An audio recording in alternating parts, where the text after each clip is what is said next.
task, compared to retrofitting an MFD into an aircraft that was designed without one. Advancing computer technology also allows for radars to be far more flexible than they were before.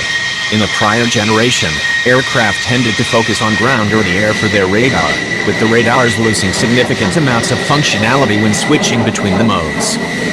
With improvements in computing and the introduction of electronically scanned array (ASA) radars became far more flexible, being able to operate in both air-to-air and air-to-ground modes with acceptable performance.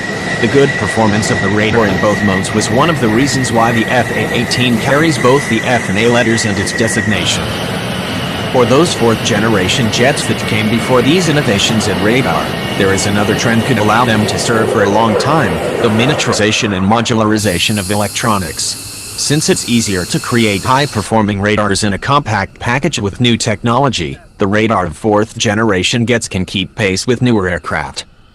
New advanced radars have even been retrofitted to third-generation fighters like the MiG-21 and Mirage III, although the older designs of these aircraft may require some wiring to be placed under aerodynamic fairings outside of the main hull of the aircraft, like those seen on the MiG-21 Lancer.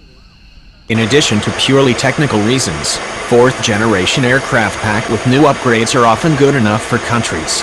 Now that stealth aircraft have been around for some time, countries have seen that while it is a significant boost in capability, non-stealth aircraft still have a significant place on the battlefield, especially against non-peer threats. Despite these reasons for keeping fourth-generation aircraft in service, many are truly reaching the end of their lifespan. The earliest jets of the generation were built in the 1970s, so some jets have almost 40 years of service on them. These jets probably will be retired for good. But fourth-generation fighters are still rolling off the production line for export.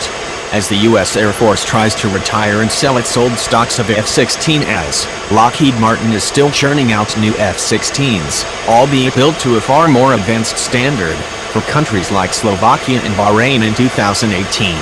These new production aircraft will likely serve for many decades.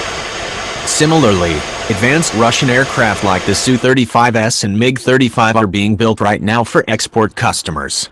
Since countries tend to loathe to retire an aircraft until at least 2 to 3 decades of service, we'll likely see these planes flying into the 2050s, if not longer.